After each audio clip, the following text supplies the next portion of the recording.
Welcome everybody. You're watching the qualifiers for the biggest LAN ever in Pakistan, hosted by Galaxy Racer. Before we get into the details though, the name's Waldady, joined by none other than Tultris, who will be telling you a little bit more about this entire campaign. I mean, Galaxy Races, I mean, they don't need any special introduction. I mean, they formed only a couple of years ago in Dubai, but quickly they became one of the biggest esports organizations in the world, fielding a lot of rosters. But recently, you know, they've made their entry into Pakistan with, you know, in a massive way, the biggest prize pool in esports that we've ever seen, on more than $100,000, 50 lakhs for Valorant. You know, they're having 4 esports titles. There's Valorant, there's FIFA 22, there's Tekken, and there's PUBG. You know, PUBG is always a favorite, but we're going to be bringing you the action for Valorant. Yeah, I mean, there's a massive prize pool across 4 games, right? I believe it's 2 crore almost. Like, yeah, that's it, 2 crore on the dot.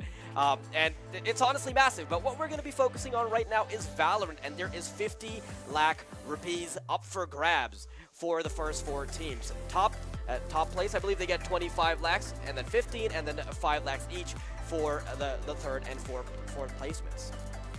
Yeah, and I mean, a prize pool like this is unprecedented. I mean, sure, in the region you have similar prize pools. You know, you have competitions in India. Sky Esports does whole tournaments with similar prize pools. But you know, when you talk about some of the biggest tournaments that have happened earlier on in this year, there was Calix Cup, there was Infinity Cup, but those were a little shy of 10 lakhs, and you know, this is like 5 times as big. Yeah, it's massive.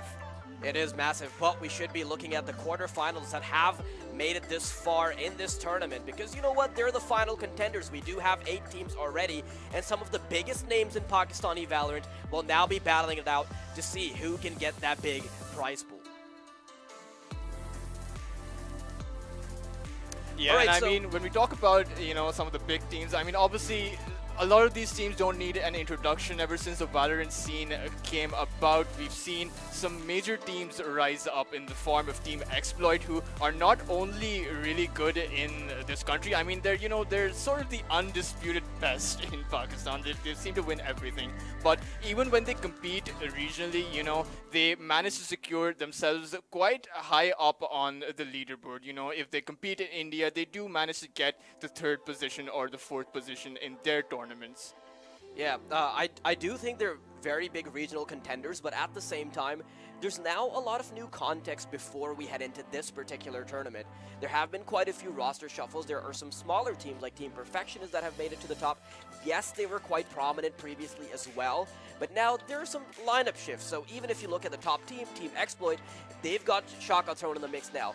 One of the biggest LAN players of Pakistan, all the way from CS, Trans, now he finds himself among players that really haven't proven themselves too much. I mean, he's playing in a new team called Team Fair Legends, and yes, that organization's been around for a little bit, for quite some time, but you know what? Now it's time for that king to prove himself, because he's always managed to make it to LAN with quite a few good players on his side. And even if we look back at in the 2018-2019 CS days, even if we look at the 2018 and 2019 CS days, Trans was able to win some of the biggest LANs in Pakistan, but now he's got to do it all over again with a very new and untested lineup. But we do get to the quarterfinal screen now, and we get a chance to look at all 8 teams. It's Team Perfectionists, Salt Esports, Arrow, Exploit, and then there are some relatively unknown teams like WDR, Fear Legends, the roster that has recently been formed with 2 very experienced veterans, GotyPeeks and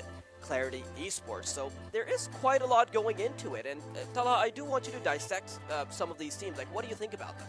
I mean, you know, I really do appreciate the fact that the Valorant competitive scene, you know, it is on the skill level side, it is a bit on the high side, right? So you have teams like Team Exploit and Team Salt who constantly battle it out. They do reach the finals of almost every tournament, right? Except for the previous one where in Infinity Cup it was, like you mentioned, Trans reached trans alongside the V2 squad, reach the finals to face against Team Exploit. But this time around, I do think that it might just be Salt or Arrow who goes up against Exploit. But when we talk about some of the other teams like Clarity Esports, they're a team that has a very stable roster. When you talk about roster shifts, there's not a lot of changes that team makes, and for good reason, because as far when we talk about the progress that a team makes, I've been watching this team for a few months now, through Calyx, through Infinity Cup, and in that short time, Clarity is one of those teams that has improved the most. So I'm personally looking forward to see how they do. The top dogs, they don't need an introduction. We know how Shooter is going to perform. We know that he's going to go with his all-out aggression, and it's going to be really difficult for the other teams to stop them. But I'm hoping that, Salt, with the experience that they've had against Team Exploit, that they should be a little bit more prepared by now. Yeah, but without further ado, I'm going to quickly be getting into the match schedules.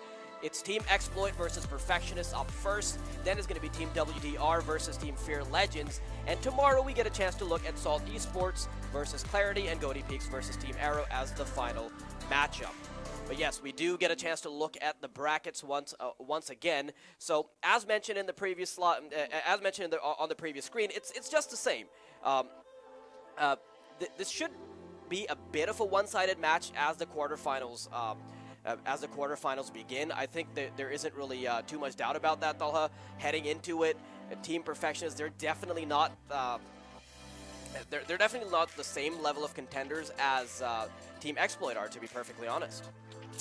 Yeah, but Team Perfectionist, we have some really good players: Spade Hacks, Alan, Smiley, Sammy, and we've seen these players perform. Now, the idea is that Team Exploit, we've spoken a lot about their strategic depth, over the tournaments that we've casted, but it's often come to a point where they don't really need to utilize a lot of it. All they really end up doing is utilize Shooter and enable him to a way that just progresses to a very clean victory. They don't face much resistance, but I'm hoping the Team Perfectionists can actually battle them in this regard.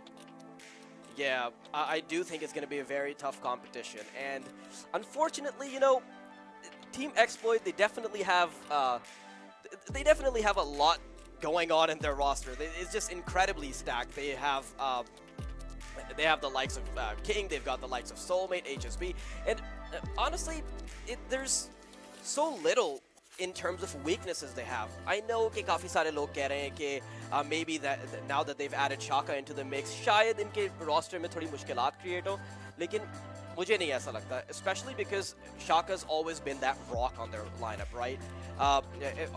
Or at least a rock in previous lineups. His ability to make plays on his own, that really makes him very important, even on new lineups.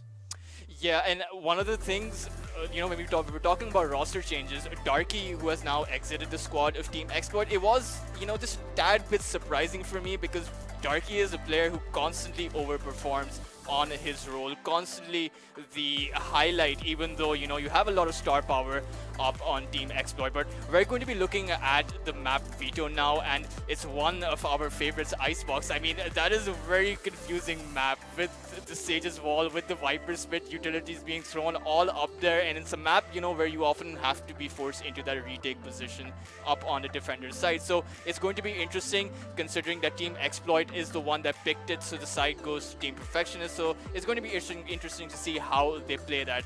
The next one is going to be Bind. It's perhaps one of those maps in which the meta is the most clearly defined for the game. It's Bind and Haven, those two maps, and the Fracture is going to be played as a decider. But for us, Team Perfectionist against Exploit, do you really think it'll go to a decider? That's the thing, we don't really know how well these teams have prepped up before this particular tournament. Yes, there was another tournament just recently, Infinity Cup, but that didn't really, things really haven't been consistent for teams with regards to lineups since then, so I'm still not sure. There has been a couple of months in between that, so there is obviously a lot of surprises we can potentially see, but we are going to be heading straight into the game. It is Icebox as the first map, and we get a chance to look at the lineups here. I think there's absolutely no doubt here, Talha, that we're going to see that Sage, we're going to see a Viper. There's absolutely no chance you're ever heading into Icebox without those two agents. Yeah, so, and the Killjoy. I mean, the Yeah, of Killjoy course. just offers so much utility in the form of that alarm bot, in the form of that turret. You know, you place that up on any site you want, and that becomes a very difficult site to hit. Yeah, especially if you look at the A side in particular, just having Killjoy's turret can give you so much more information. Even if you look at retake potential, Killjoy has so much more of that because of the swarm, because of her ability to deploy turrets, because of that lockdown. You can very easily kick everybody out of the A site. Now B site, that's a different story because Viper. That's probably where Viper shines, the ability to deploy your toxins, to deploy your wall. That's going to allow you free entry onto the B site, and oftentimes, as you mentioned before, Talha, you're probably going to be looking at some kind of a retake situation. So I don't really think we are seeing much of a surprise with regards to the picks. I think what would really surprise me if we saw that Chamber pick, if we saw that Astra pick on this particular map, but these teams, they want to stick to the meta. They want to stick to what's been tried and tested. Nothing too special just yet. They'll be sticking to the basics. Yeah, and I think, you know, when you talk about the meta, there's, you know, obviously there's new agent out now, but previously there was KO and not a lot of teams were picking up the KO, but now that agent is being picked up more and more simply because of the suppression ability. You know, the zero suppression, it takes out much of Killjoy's utility, so it is definitely just something that you can go for, but neither team is going to go for it. Team Perfectionists, though, they don't have a Killjoy on their side, so it's going to be interesting to see how they adapt to it, because certainly their defensive ability is not going to be as strong as Team Exploit.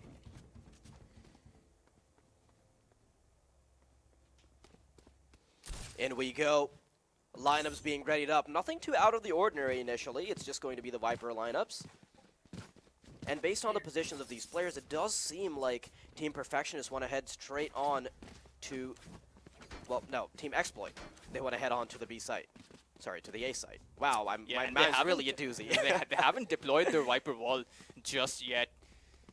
So even though Team Perfectionists, they've deployed their own wall, they've positioned 3 players on towards the B side. That's a bit unconventional. Perhaps they want to go for a very early flank early into the round, but it's going to be interesting because from what we know of Team Exploit, they're going to go into that A site and they're going to do it very quickly, and with only the jet from the defender's side up on that side, I'm not sure if they will have enough time for that retake. Yeah, honestly, it just seems like there's too much reliance on firepower here from Jet, but it's something we're going to have to cross our fingers for because, to be perfectly honest, I'm not sure what they're thinking about. Oh, the recon bolt, it does go out. It's not going to be spotted, but those shots should give away that information. But this is what we mentioned, Team Exploit, they are going to go in, and it's going to be Shaka leading the fray. The Sage's wall is going to come out now, so the plant, it can very well go for it, and that Sage is going to go for the plant. It's going to come out, and now we are going to head into a 5v5 retake. Team Perfectionists, though, they have to go in for this one together. Recon bolt deployed. That should be a little bit of information. Paydak's first man to lead the charge, but he's getting shot from angles he's not aware of. Allen gets the first kill. It's already 3 kills for the side of Perfectionist Exploit. They're actually finding themselves in a bit of a doozy here. And suddenly, there's only the Sage remaining. What can Shaka do off of this position? He's missing... Oh, never mind. Can he actually hold down the wire? It's HSN taking the defuse. Shaka's not going to be checking it. He expects him to come all the way around, but no, Perfectionist kicking the pistol round off with perfection. That was very well played by the Viper. Just the fact that he acknowledged that Shaka was up on the high ground meant that at the very least he would have gotten that half defuse, right? And then he could have gone for the cancel and then maybe go for the defuse again. But I think those shots, that fire exchange actually suppressed the sound of the defuse coming out. So I'm not sure if Shaka actually heard it. But very well played by Team Perfectionists. They were able to take out Shooter very early on into the round. First blood going their way, and from there, they just snowballed their way onto victory, with Shaka being the only one to find those kills. All right, Team Perfectionists, you know, they're starting to show signs of promise already. You never expect Exploit to be the one to drop a pistol round like that. Especially a botch clutch from Shaka, and that's sort of what I was talking about. Because he's been such a rock on previous lineups, I still expect him to just be crazy even when he's on a new one, but okay. Exploit doesn't seem like they want to back down from a fight. They've already managed to get 2 kills. It's Soulmate leading the fray. 2 SMG kills in the bag. And Sage, I mean, he's trying his very best to find some way into for this retake, but it's so difficult, you know, with that freeze up on that ground. He's going to go for it, but he is going to fall very quickly. And with the last player alive, HSN, what can he do? Oh, he's going to find 2 kills, but King will take him down. Second round actually going in favor of Team Exploit. It's very interesting. We don't normally see the second round go in the favor of the other team. Yeah, it's just the nature of SMG buys, right? It still allows you to have some firepower going into things, and knowing Exploit, just how outmatched teams usually are up against them, there's no, it's no surprise that they've gone for that buy. Oh, and this round though, it's a complete shift with only the Viper from Perfectionists up on that B side. The rotation needs to come in really quickly because Shooter, he is going to move in onto the Viper. Now the Siege is going for that flank. The Viper wall does get deployed, and with that recon drone, Team Exploit, they are going to go in. And there's perfect cover for this plant over here. With that Sage wall being deployed, Shaka will be able to find that plant. There are flanks coming in, but will it be enough? As the Viper wall goes down, avenues for dueling are actually opened up, but I'm not even sure how they're getting these kills, Talha. That shouldn't have been allowed. A pistol staring straight into their faces. But here it comes. Smiley trying to do a bit of damage. He connects the headshot. It's Shaka once again being that rock and making sure that Exploit stay in it. Shaka, man, what an absolute beast. I mean, for the past 3 rounds, he's gotten those triple kills. Yeah, how is he exactly doing that? You know what? Hearing public opinion before this tournament, I was sort of hypothesizing that maybe Team Exploit wouldn't be that amazing with Shaka's addition, and you know what? That's not my opinion. That was just public opinion. But I'm not feeling like that anymore. Just looking at the first couple of rounds, he was able to do a lot of damage on the pistol round. He saves them on the round right after the anti-eco they win. So, you know what? There's quite a bit going for them with regards to having Shaka on their lineup. Nice shot from Shooter. Paid hacks. The opposing jet has been taken off the server. And now in a 4 versus 5, Team Perfectionists, they have to play off the disadvantage. Maybe getting the pistol round was just a Pyrrhic victory because they haven't been able to capitalize on it. Sage's ultimate is up as well, and this looks like a very easy round for Team Exploit to secure, considering that they're only playing against 4 heroes. They have the potential to go for that revive as well. The Viper Spit is at the ready. And with all of these guns, with all of this firepower that they have over Perfectionists, it might just be a 3-1. Oh, look at Smiley. He gets a bit ballsy in this, but no, HSB is there to shut him down.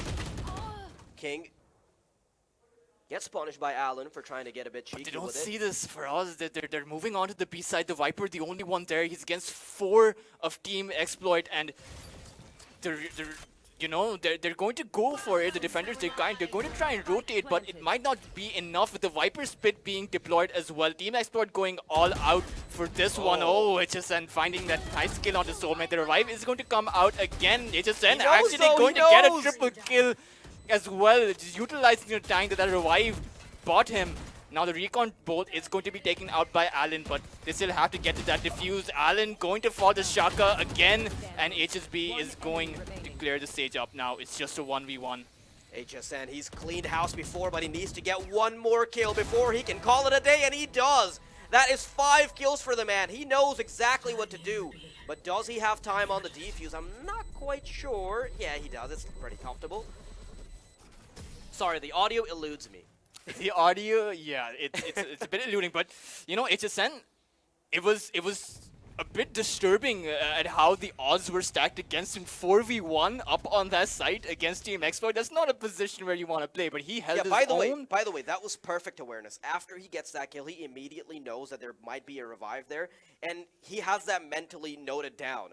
He's ready to immediately capitalize on the fact that there is eventually going to be a revive. That makes sure that it's not going to be problematic once again, but even with all the utility that Exploit were able to pick up, I think Perfectionists are definitely contenders on this map. They're making Exploit sweat right now in a fashion that we really haven't seen too many teams do before, but it is only the first 4 rounds, so I'm not gonna... Oh yeah, Shooter hasn't picked up his operator yet, you know, the real deal starts then. Here it comes, Shooter. It doesn't seem like he needs an operator to kick things off. That is 2 kills for the man. Just too difficult for them to fight back, but Alan tries to stick it to him. Only 1 kill for the man before he eventually falls. Okay, 2 versus 4. They brought the numbers a little bit closer. Sage being able to heal up. But the positioning that Team Exploit have, it's very difficult to go in, and Smiley is going to realize that as he ventures into his death now. It's just the Viper from Perfectionists, 1v3, and it's so difficult. With Soulmate's position here, you know, the Sage covering him as well, that's the second time he got that kill. It was the Omen that walked in first, but you can't afford to make that mistake. I mean, if you don't clear that angle twice, you're going to lose a round for it. But you know, that one was a 1v3. They weren't going to get that anyway. So, but for us, you know, like you mentioned, it is neck and neck, 3-2, and that's a score that, you know, I don't think that we were expecting this from Team Perfectionists, to be honest. Honestly, I wouldn't like to take too much credit away from them either, because, you know, it's not like Exploit are untouchable. They've shown time and time again in regional tournaments that they can falter. It's just that Pakistani teams have really struggled to make that happen. And with how oh, I'm gonna have to hold that thought, because Shooter, he might get caught off guard. No, King is ready for it, stays true to his name, and he will run away with his crown. The B site picked up, nice and easy. Oh, they're rotating from all the same side. This is not the position where you want to be playing the retake, and it's going to end up slightly disastrous for them. But as I say that, Sammy will be able to get that kill with the Sheriff outgunned, and this is going to be an easy clean-up. Did Soulmate even see them as he was mowing them down? I actually couldn't tell. Was he shooting them from behind the wall? But, you know, it was an eco, right? But you certainly don't want to be going for that retake all from the same position, you know. I sure the flank did fail, you know, Soulmate did find that kill, but you need at least one person to be coming from the defender spawn side, one person coming from the mid angle, and, you know, one person coming in from the flank. It was unfortunate that the flank failed, but 3 people coming in from the same side, not going to work out well for you. Team Exploit, it seems like they're finally building up some momentum. Perfectionists, was that first little streak a bit shallow? Do you think those were just flukes? Those couple of rounds working out? I mean, an ace is never a fluke, is it, for us? But, you know, Team Perfectionists, they do have their ultimates up, you know, and with Alan getting the first kill, that's going to be a 4v4. The Sage's revive is up as well. Can turn this into a 5v4. The Sova is going to get healed. And when the Hunter's Fury up, you know, it's going to be very difficult for Team Exploit to get this plant off. They are still going to commit on to that A side. The Viper's Pit going to be committed as well. Oh, HSB dropping down to find the kill on the Sammy, but Soulmate is going to clean him up. And Smiley, he has positioned himself neatly, finding cover with that Viper's Pit. And it's Team Exploit who are on the back burner. The Viper's Pit is committed, so the Viper has to stay there. Smiley, though, his position still not revealed thanks to that Viper's Pit, and he's going to be able to find the kill. Will try and ulti himself out of there, but Soulmate now a 1v1. Now the plant is going to come off very late into the round, and how quickly does he get spotted out, right? That's the big question, but Soulmate has the flank. That wall is actually going to work in his favor, because there's no way. Oh no, here we go, into the madness. Vision's available, and Soulmate will get his third and final kill. HSN dropped down. That sound cue was all that the Viper needed to take him out. By the way, that was still excellent from Smiley. The fact that he's able to stick it out to them for so long, playing off of an unorthodox position, it just gets a bit unlucky, because he actually wanted to TP on top of the ledge, but he fell into Viper's pit. And, well, it's called a pit for a reason. 5-2, though. Now the scoreline is looking a bit more like, I think, what the general public would expect it to be. I'm a bit more optimistic, you know. I'm more of a glass half full, Team Exploit doesn't always win out kind of guy. Although I would be. But it's Team Exploit. Where's the glass full of for us? You know? But, you know, I'm surprised that Team Perfectionists did not expend that Sage revive, particularly when the Viper's Pit came out. It seemed like they should have gone for it. That would have been a round that they were able to secure, particularly because it did come down to a 1v1. But now Team Exploit, you know, they've gotten in the groove, and King finding that first blood is going to be very difficult. for Team Perfectionists to respond with just an eco. Nice Now they shot, do have though. a lot of sheriffs. Okay, Sami, if you can get one more, maybe we can get the conversation rolling. But no, that's not the case at all. Instead, they're going to get quickly mowed down by Shaka. By the way, he's on a stage right now. He's not even supposed to be fragging out like this, but he does. Shooter, his life will be traded for, and that means he's back on the server. Only one man remaining in the form of Viper. It's just going to be HSN trying to do something off of the Sheriff. So little he can do, and that is it. Soulmate, the opposing Viper, puts him to sleep. And Exploit are starting to run away with it, but Talters, before I hand you the metaphorical mic, it's not really uncontested rounds, and that's what I'm super happy about. The fact that Perfectionists could potentially look very different as soon as they get their hands on weapons, that's a potential that is still there, and that's what I'm holding out a candle for. Yeah, and you know, one thing that we really do need to mention, that's a second Sage revive that has come out. Sage's revive requires the highest number of ability points. The fact that he's able to get it right now, you know, like you mentioned, Sage is not expected to frag out this much, but this is something a Team Perfectionists need to realize. The Sage revive has been up for the past 3 rounds, but they have not gone for it. It could be something that helps them take the round off of Exploit, something that they need to utilize, particularly because, you know, you don't get any ability points if your ultimate is already up. So you might as well expend it to secure yourself the round. But now, Team Perfectionists, they have the Viper Spit. You know, they have all that they need to actually get this round. But as I say that, Soulmate will be taking out paid hacks, and the flank will fail as well. There it is. Smiley has done quite a bit of damage, but it comes down to a 2-on-2 that Shooter quickly turns in their favor. The tides are definitely not favoring Perfectionists, but that revive will help them ballot it out further. Oh no, Shaka immediately brings the numbers back. He's not going to be allowing any shenanigans, but Sami, he still has a chance. Sage versus Sage. And Shaka, he's played these situations pretty well before. Can he do it once again? Oh, that was so nasty! I do not. Yeah, I barely even caught that. Can we get a replay on that? Man, that was dirty. I don't think his gun was on the head, man. I think that was a stray bullet there. But wow, Shaka. Precise I mean, gunplay. that was a cherry on top. I mean, if you get a kill that way, so he did get the peek, right? He did quickly peek there to get a feel of where the opponent is. But wow, I mean, I'm impressed, but that was so random. I'm not sure if I should be. No, but I mean, I'm not too surprised. I've played quite a bit with Shaka, and these are the kinds of things he ends up doing. But King, first kill on the board, and it's not really going to be too difficult of an endeavor getting onto the ace site when you're stacked like Exploit. Perfectionists not even having much of a chance to fight back. Their concerns have been thwarted. Their mics have been taken away, and they're looking entirely oppressed on Icebox. Yeah, and the plant's going to come on. This is going to be another round going in favor of Exploit. I mean, it is an eco. Paid hacks tried to get the early first blood with the Sheriff, but he was punished for his aggression, and they are going to fall. Now, Smiley has a Spectre, is going to commit to that ulti, but, you know, Team Exploit, they're going to be ready for this. I mean, with the spike down, the Omen using the ulti, there's not a lot of places he's going to go, you know.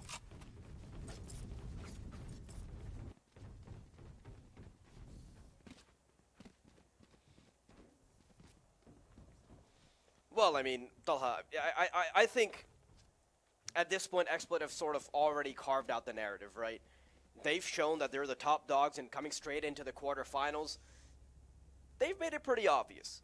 Whether or not Perfectionists are going to be able to fight back, that's still a question that needs to be answered. And unfortunately, we're not even at halftime just yet. It's not like we even get to see their prowess when it comes to the other side just yet, simply because they're probably going to be down very harshly in terms of the scoreline before they even get a chance to do just that. And look at that, Shaka's just running and gunning, sliding around, just making it look so easy. But okay, not for long, because kills have actually started to come out for Perfectionists. They're not going to let it become that comedic. Instead, it becomes tragic for Exploit, because now they've only got 2 members remaining. Yeah, I mean, Exploit, they've been forced to commit to the Viper Spit. They weren't expecting the 3 people to fall down over there. Oh, it's just been surviving just on the edge over there. But now Exploit, they are going to get those kills. Perfectionists not that quick on that retake, and Alan is going to fall as well. You know, it seemed like they were quite ready for that retake over there, but I think Viper Spit completely changed everything, and the fact that the Recon Dart didn't allow them to get the kill, that's probably what changed everything. Had that kill been secured, HSB would have been left alone, or HSB, I mean, as soon as he realized that he's been spotted by that recon drone, he instantly backed into a corner. So those bullets did not reach him because he was behind that box. Yeah, sorry, no, it wasn't HSB. It was actually Soulmate that tucked himself into a corner. Yes, but regardless, I think it's a bit too far gone, to be honest. Even with the side switch. And Shooter, I mean, he has picked himself an operator. We saw it last round, getting that first blood, but it's going to get even more difficult for Team Perfectionists from here on out.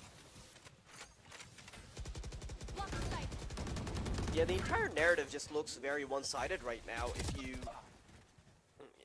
you look at how Perfectionists even defended that, it seems like there was no proactiveness when it came to stopping the attack at all. They just already kind of committed to the retake before anything even started to happen. But look at Smiley. Perhaps he can thread the needle and find himself in a niche that'll allow him to get out on top. Okay, he's interrupted the ultimate, but now his position's been given up. As his teammates are firing back, he gets a chance to chime in, and that means that only Killjoy is the one remaining. Smiley wants to stick to the defuse, and he wants to stick to the Nano Swarm, but no, it's just too much damage. He spotted a shoulder, but he can't quite connect in time. That means that King comes out on top and secures double digits for Exploit. Oh man, that both the players using the utilities like that, I mean the Omen smoking it out to try and get the defuse, but the Nano Swarm coming out. I mean King, that quad kill, having to secure himself the round in that fashion. I mean, you know, we're seeing a version of Team Exploit where it's their individual star power that is winning them these rounds. You know, sometimes it's Shaka, sometimes it's Soulmate, sometimes it's HSB, and last round, you know, it was King.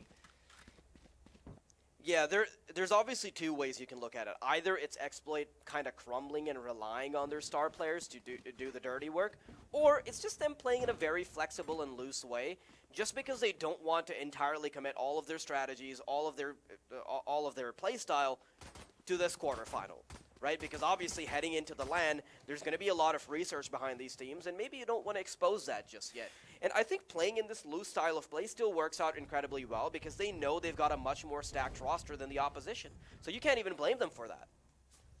Yeah, and I mean for us, this is you know, I'm not sure about this, but I don't think Team Perfectionists used their Viper's Pit at all in the last round. I mean, considering his score, he should have gotten it twice in the first half, but you know, going into the second half with a 10-2 score, now Icebox, it is an attack-sided map, so Perfectionists, you know, they should be able to take quite a few rounds in this half, but it all depends. I mean, you absolutely can't lose this pistol round because it just means that you put Exploit on match point.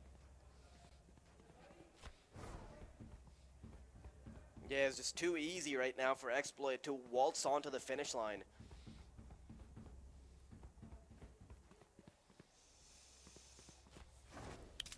It's going to be very interesting to see where Team Perfectionists choose to execute. Perhaps go for a fake, you know, perhaps plant the wall and then fall back and move to the other side. And you know, this is dangerous because, you know, we were talking about the lack of the Killjoy, and when you don't have a Killjoy, your defensive capability automatically takes a hit, right? And now Team Perfectionists, they have to play against the Killjoy. This is where the Killjoy will shine. This is where you are going to have to actually face the turret, actually face that alarm bot. It is placed towards the A side, so that's going to be a difficult place to take. Yeah, just the additional information you get off of playing Killjoy, that's definitely beneficial for Exploit. And you know what? We are seeing a bit of a pause. I'm not exactly sure if it's a technical one or a tactical one, but regardless, it still serves a really important purpose for Perfectionists because they've basically been getting mowed down, right? There's not really much of a defense from them. And initially, they sort of sold the idea that maybe they're at the level of Exploit only in the first couple of rounds, and we started to have that conversation rolling because for just a little bit, they actually had the ball in their court. But yeah, not for long. It feels like right now, Exploit remind me of one of those old Pakistani uncles that would just run away with the ball or the bat when they're playing cricket. Yeah, they're like, yeah, no, you thought you had the ball in your Or court, not refuse at to all. give the ball. If it Yeah, ever just lands refuse- in your property, Yeah, just if it lands in your kids garden, go you're never away. getting it back. Yeah. This is why I really like casting regional tournaments. It's because I know I can make these references and people will immediately be able to connect with it. Like, everybody's had that moment where they've been playing football in a random parking lot and the ball has just tucked itself under a car or something and you have to dirty all of your clothes just to get it back. Man, good times. Team Exploit, man.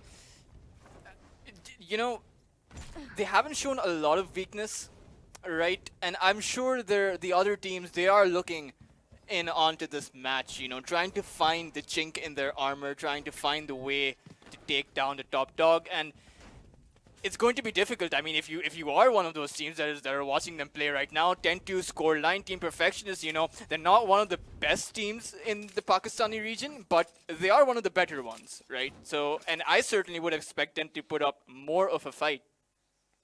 Yeah, just by virtue of being in the quarterfinals of this tournament, they've obviously proven that they have what it takes. But do they have enough of it to make it to the finals? I'm not too sure about that just yet, because so far it's been looking nice and clean from Exploit, and nobody would have expected otherwise. I think Exploit are the indomitable kings of the Pakistani Valorant scene right now, and even a couple switch-ups here and there shouldn't really be too big of a deal for them. But we should be getting into the game very soon. It shouldn't be too long before we finally get into the action.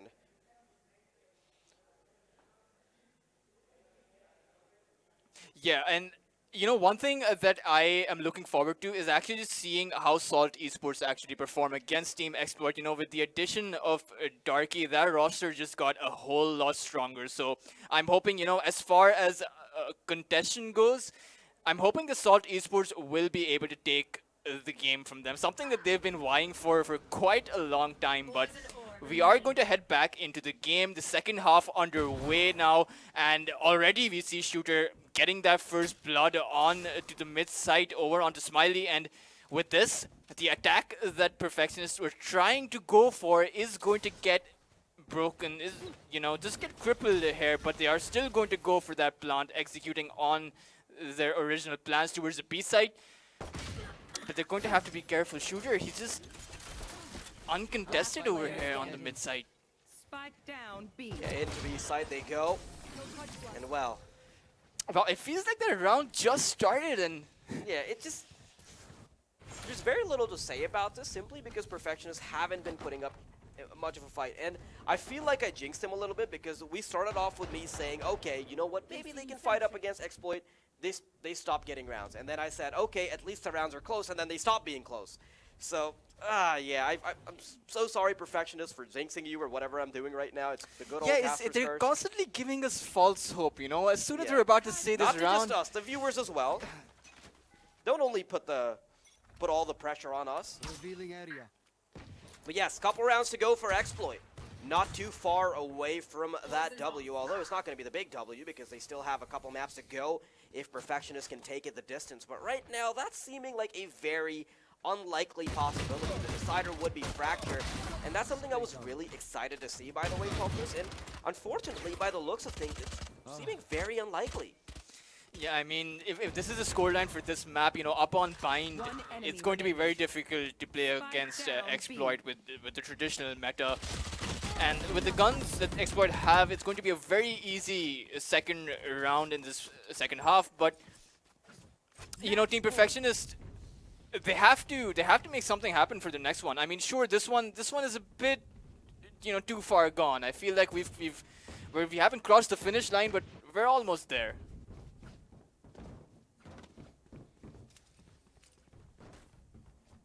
Oh, Team Exploit actually picking up those Vandals. I think they want to finish this one as soon as they shouldn't be can. too long before that happens, and this game has really whizzed by us, right? And for Perfectionists, this has got to be a bit of a wake-up call. They cannot sustainably play anything out if they're performing like this.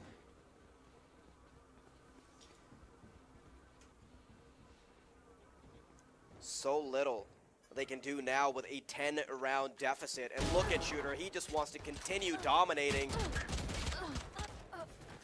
Okay, never mind. Paid Hacks trying to retaliate a little bit, but King quickly evens out the numbers. That's a second kill for him, which means that Perfectionists now playing off of the disadvantage. Final chance in map number 1, but there is nothing they can do about it. It is a nice and easy defeat for Team Exploit. That just looked incredibly easy, didn't it, Tultris? Yeah, but it didn't always look that easy, because we saw for the first, at least in the first few rounds, Team Perfectionists, they secured the first round, and for the first 4 or 5 rounds, it constantly went back and forth, and not in the luck kind of way. Perfectionists played the first few rounds really, really well, but they just were not able to close some of the other rounds where they actually got a break. Times where they were going 5v2 and then suddenly one of their players gets a triple kill and puts them back in contention for the round, but just not being able to close it out really hurt them there. I think the biggest question mark for me personally was that Perfectionists, they never really had their strats in order. Every single time they showed any resurgence, it was off of this one-off play. You saw Smiley do a couple crazy things. You saw HSN with that clutch, which actually got them one of those rounds. But unfortunately, it didn't. Did it say HSN actually get that round? Because I can't even remember. That's how few rounds Perfectionists got. Unfortunately, sorry to the viewers that are actually their fans. But honestly, it was too reliant on individual skill, and where strategic depth was lacking.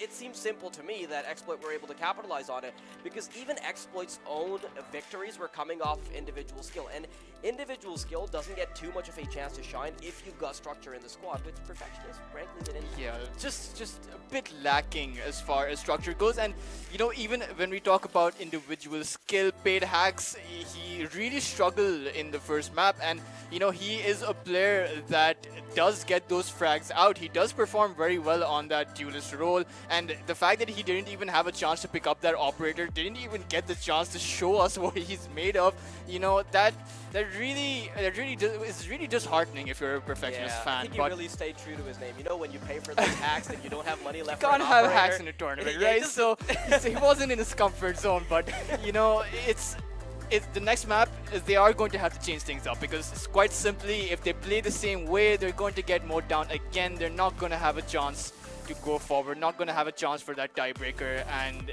Bind, it's a map that Team Exploit play very well. We talk about Team Exploit, but Icebox isn't actually their strongest map. It's Bind, it's Haven, it's those maps which have the well-defined meta in which Team Exploit, like you mentioned, they over on this map, they didn't need to actually have a lot of strategy. They could just go all out, with a Shaka and Shooter getting those kills, and it didn't matter because they wouldn't be punished for it, right? But up on Bind, they have 2 strategies that they could rely on, right? They could go all out aggression in the form of Shooter, or they could actually play it like how a reasonable team plays it in the form of strategies and actually getting the better in a team game. But that's the thing about Valorant though, right? I used to have this idea that maybe there's a set way of playing it, but especially when a lot of regions have come together, most teams have shown their own unorthodox styles of play, which aren't really invalidated because they end up winning out games, they end up winning out tournaments. So I'm not really going to discount anything like that, but I do think that we are going to be seeing the former rather than the latter. Perhaps we're going to see Shooter fragging out. I am really betting my chips on him just being a monster and not allowing Perfectionists any room to breathe, because so far what I personally saw in the game was that they wanted to have as little strategy as possible. And that sounds a bit funny, yes, for Exploit, the best team to have as little strategy as possible, but they're not really exposing their game plan at all. It's really just spin, Shooter, and Shaka just go shooty, bang, bang, and it's been working out. Why would you change the strategy? Absolutely, and I mean, it works in their favor as well, because they're not revealing too much going forward. So, if you're Salt or if you're Esports or if you're Arrow Gaming, you don't know what Team Expert have up their sleeve because they're not being forced to reveal it. But up on Bind, I do think that since Icebox is a more utility-centric map, I do think that Paid Hacks will get that opportunity to show us what he's made of, will have that operator purchased. Their economy is going to do a lot better. I do think that they should pick up a Killjoy though. I think their agents need to be changed up quite a bit. I don't think that Paid Hacks, sure, he has a lot of mechanical skill, but considering how he performed this time around, perhaps you switch the duelist up a bit. You do a lot of things different. You pick heroes that through their utilities are able to bridge the gap between the mechanical skill difference that you are facing. Yeah, unfortunately, that's something you mentioned even when the game had just started. It seemed like Perfectionists had lost partially due to their draft. They weren't able to make anything work out. Only their opponents had a killjoy. And a lot of the stuff which would have made their duels a lot easier, especially knowing that they're up against a more stacked roster, they simply didn't go for them. And I know that that kind of play would have probably worked for Exploit regardless, but when you're in the shoes of Perfectionists, you can't make those mistakes at all. Yeah. You've got to take the most strategically safe options, safe bets to make sure that you have as best of a chance as possible. But we do get a chance to look at the map MVP, and I mean, I'm not too surprised there. 22 kills, and he gets 3 first bloods out of that. You know, but I was constantly wondering who the map MVP was, you know, because first 5 rounds it was Shaka, then King showed up, and then Soulmate. But it's very interesting. When we talk about the MVP, any of the 5 players up on Exploit can be the MVP, right? But the fact that, you know, you look at the kills, all of those kills are unpunished, all of those kills are uncontested, and that's the scary bit. You know, you have such a high economy, such a high, massive impact in the game that I'm pretty certain that the rest of the players are not too far off from Soulmate in this regard. Yeah, and when I say that I wouldn't be too surprised, that basically goes for any player on Exploit, right? I mean, anybody can turn up as the MVP. And one thing I really like about Valorant in particular is that you don't really get bogged down if you're playing a particular agent. Yes, duelists are probably more likely to get kills, but it doesn't mean you can't have an impact, especially like, for example, if you're playing Viper, you've deployed your Viper Spit, you're definitely going to have a bit of a chance to make it work, especially on cases like retakes. When you start defending yourself, you get put into a lot of these clutch situations. Even as Sage, you can go full battle Sage mode, and you can defend yourself just by like overusing your heals and just allowing your team to have a lot more space. Even going as far as to use your team as bait by using revive. So any agent on this roster can allow you to frag out, and that's something I'm super excited about. But yes, we are going to be seeing Bind in just a little bit. So you know what, Tultris? I think Icebox was a complete wash-up, right? We didn't see anything come out from the side of Perfectionists at the start. Maybe they gaslit us into thinking that there would be something, but no, not at all.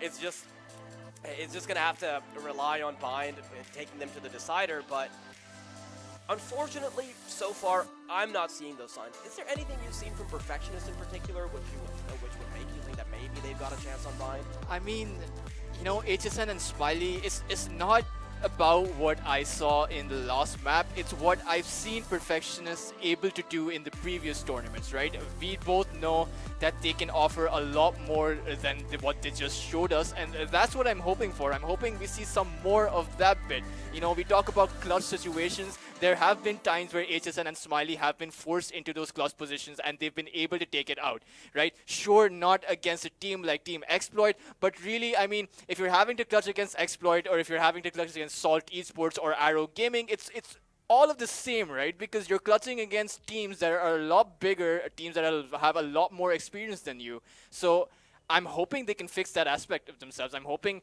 that they don't, you know, they're not distracted by the star power of Exploit, and they're able to pick themselves up. Yeah, and we'll get a chance to see that materialize in just a little bit as we head straight into Bind's agent selections. Oh, no Astra, no Killjoy rather, for Team Perfectionist, and Pate Hack's still on that duelist role with that Jet. I'm not sure if we fully agree with that, do we, Tultris? We have seen teams switch up their duelist position when, you know, the duelist just is not in their form, and we have seen that work out. So certainly I would have loved to see that happen right now. I mean, if you have to give an operator to someone, right, it has to be the Jet. It has to be some agent that has a high amount of mobility, has a high amount of potential to get out of those tricky situations, and it has to be Pate Hack who picks up the operator, you know, up on that A side, up on the window position. He has to hold it for himself and his team, and he really has to make it happen. Otherwise, Team Exploit, they're just going to roll all over them.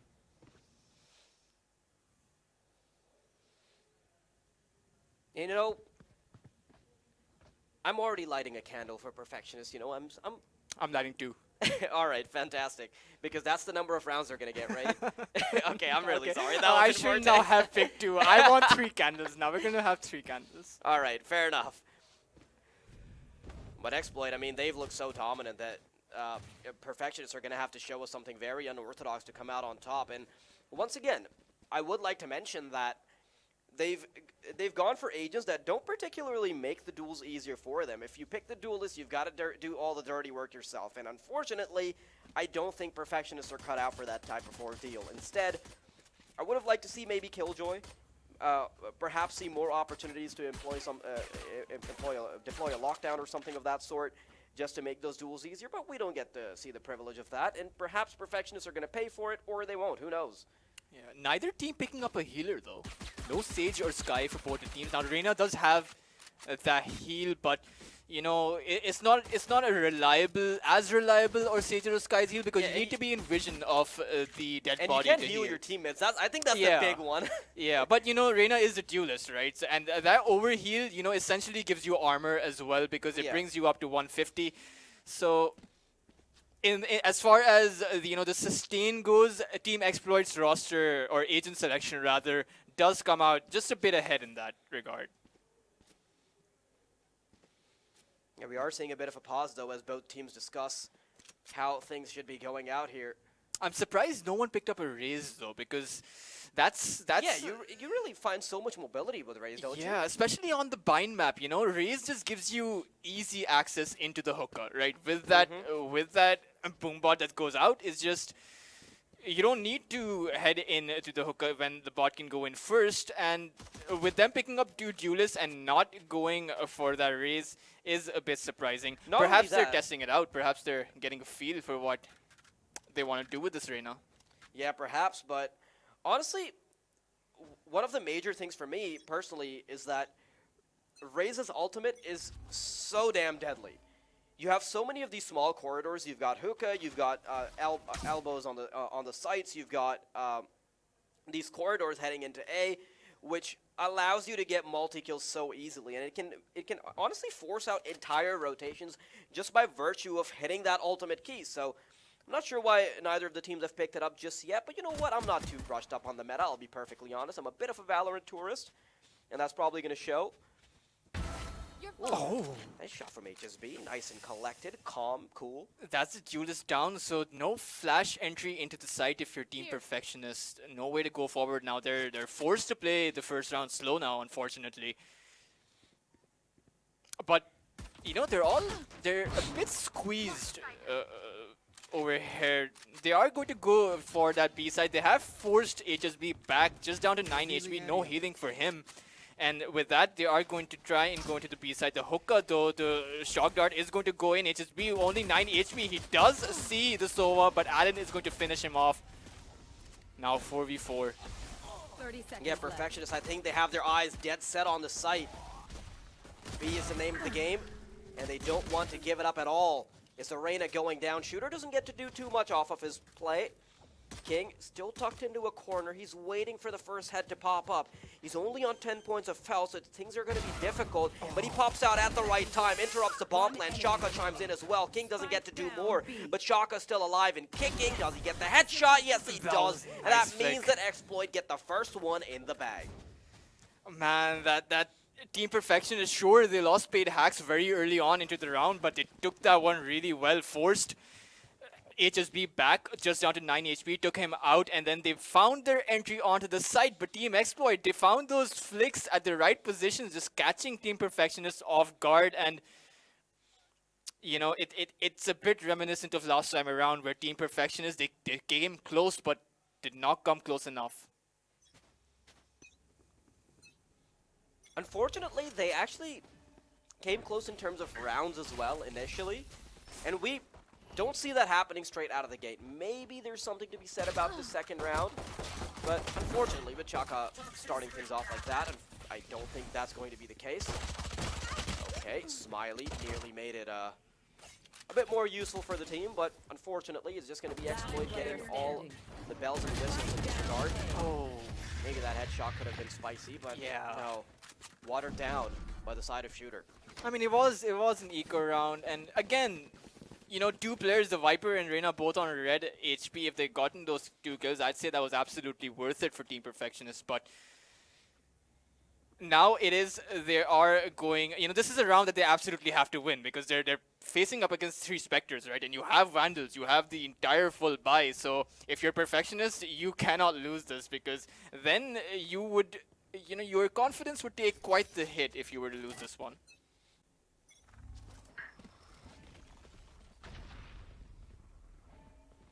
I think heading into the decider just becomes an even more unlikely possibility as every single second passes by. But with guns being deployed now for Perfectionists, perhaps we can see a different outcome. I'm still really crossing my fingers and toes for it. Glass still half full. It's still full of the same thing for us. Yeah. Unreasonable hope. Unreasonable hope. The candles, they're just still burning for us. Yeah, they're holding on to dear life, unfortunately. Perfectionists. I want to see the kind of move they're making, though. Shooter, though, he's found himself in a bit of a tricky position. He's surrounded by all of Perfectionists, but... that's so uncomfortable to watch. If, dear God, take the X-ray away from me, because that is not something I'm comfortable with at all. But there it is, HSN being taken down, reveals Shooter's position, and he wants to continue fragging out. Nice little flashbang for him, even allows for the heal, as he's picked up his second frag, and he wants to do more. He's making things chaotic. He's in the back lines. He's invaded, and now they find themselves questioning each other among the ranks. Where were these bullets coming from? They might have made their way onto a bomb site, but it's already just too difficult for them to fight from every single angle. They can't even get the bomb down comfortably. King finally chimes in, and before they do anything with the spike, it's already around for the defenders. I mean, not clearing him out and still going for that spike site, I mean, that was not the ideal play. You lost 2 of your players, but you're still going all in. You're not going to be in a position to win that one. And, that was their opportunity. They had the full buy, those Vandals, everything was up, and they lost the Spectres. Just not enough positional awareness to make a dent. I mean, we saw the Reyna just over there all alone, but still managing to get that double kill, healing himself.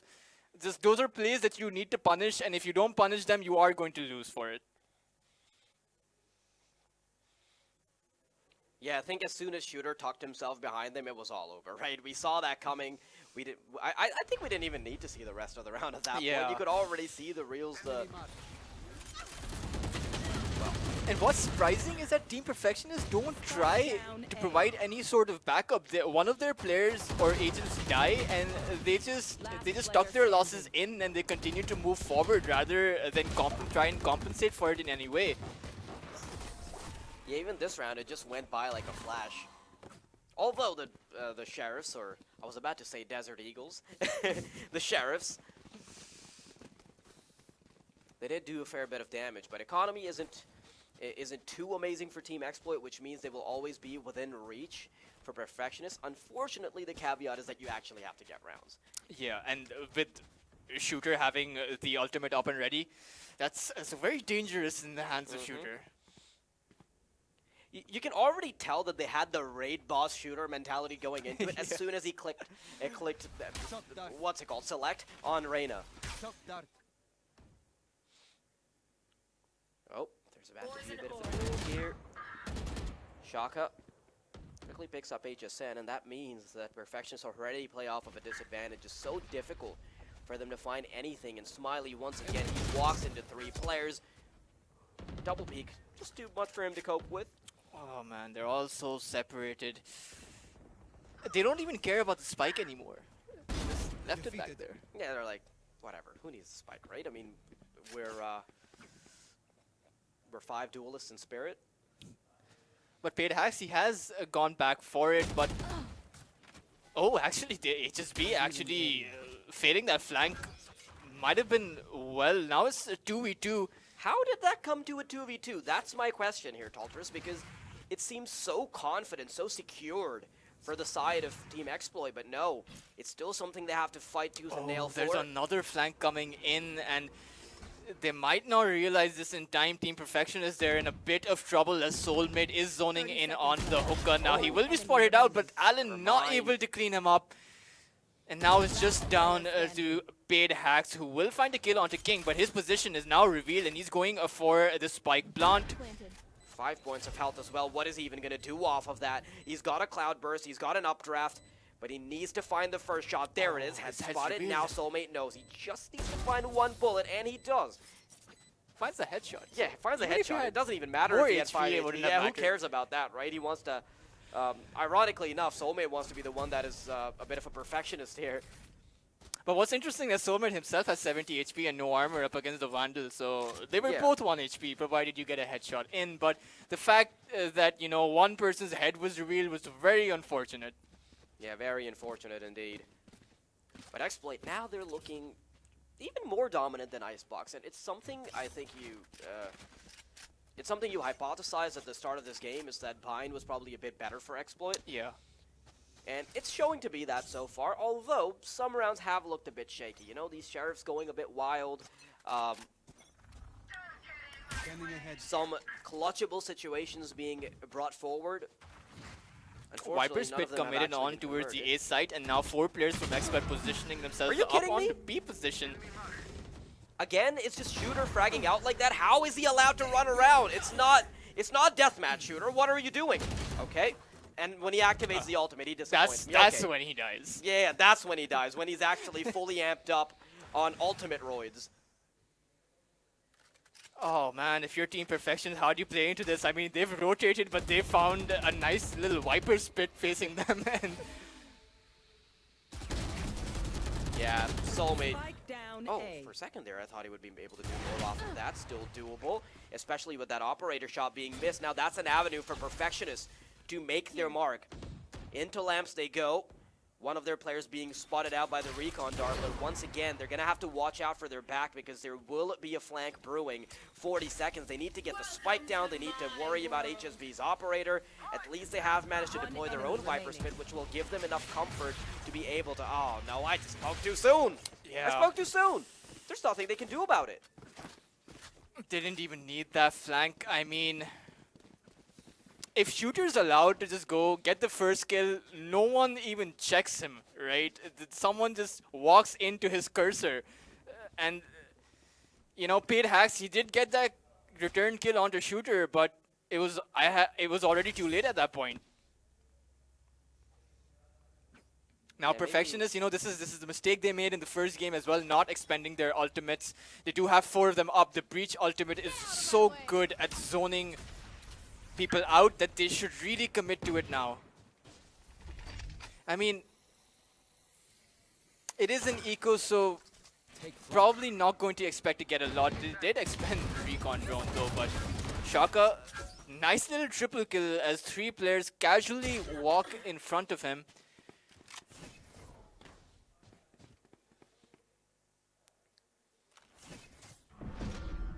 Oh, there's this flank from all angles. This is so... Okay, so the best thing about this entire ordeal is that we don't actually have to wait for Fracture. They're still getting attacked from every single angle. Like, Yeah, this is like a fracture. You know, It's- if it's you a- use your imagination. they're cosplaying as enough. Fracture for our convenience. Okay, we don't even have to cast a third map to see Fracture unrolling. Okay, Yeah, I mean, Team fantastic. Exploit, they position themselves, just start from the middle of the map. You Yeah. know? Oh, now it's Shaka's turn on the operator. I want to see. Oh, no, he's actually giving it to the HSB again. I would have actually liked to see what he does with the operator, you know? You might, but I don't think his team wants to see that. Listen, man, I've played with Chaka in a team before. Excellent communicator. Even better rifler, but that sniper rifle, you're doing good, buddy. Well, this is a nice start to the round. Team Perfection is getting 2 kills in, 3 kills in fact. Shaka being the only one to get a return kill. Now a 2v4, have the ultimates. I say expend them, you know, secure the round that you can. Yeah, they're holding on to this one round for dear life. But you already know that Exploit don't even want to let this get away. Trying to go carve out a 2 versus 4. Into lamps they go. Paid Hacks, he's got his crossers ready. Nope, he gets out aimed. That is Soulmate taking the first duel and coming out on top. There's still time for them to slowly pick out those duels, but the time will start ticking down. Still feeling a bit unsure One because they enemy haven't remaining. found too much. Yep, with Soulmate being down, I don't think the remaining Sova will continue to battle it out. And there it is, Summy collecting the final kill means that we finally have around from Perfectionists. Did they pick up the operator though? Oh no, they didn't. No, unfortunate. It would have been really nice if they had gotten that one, but you know, the good thing is they did not expend those ultimates, so they do have the Breach ultimate at the ready, they do have the Hunter's Fury as well, and the Astral Divide, so this is a round that again, they could go for, but it all depends on their execute, and their execution is, you know, it's a bit lackluster, to be honest. I thought you were going to say far from perfect, and like, that would have... I mean, okay. It's far from perfect because, you know, they are playing against Exploit. It's a whole different ordeal trying to execute up against them. So I just cared more about the pun. I don't actually care about the logistics of it. Recovering it. Poison's off.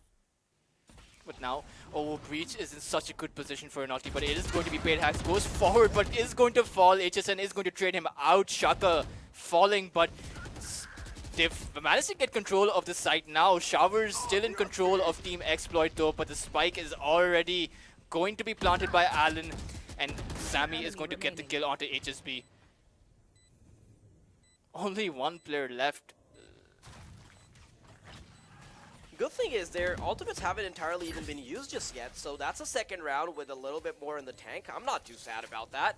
The Breach ultimate did come out though, and that provided a lot of zoning capability for Team Perfectionists to allow them to actually take that site.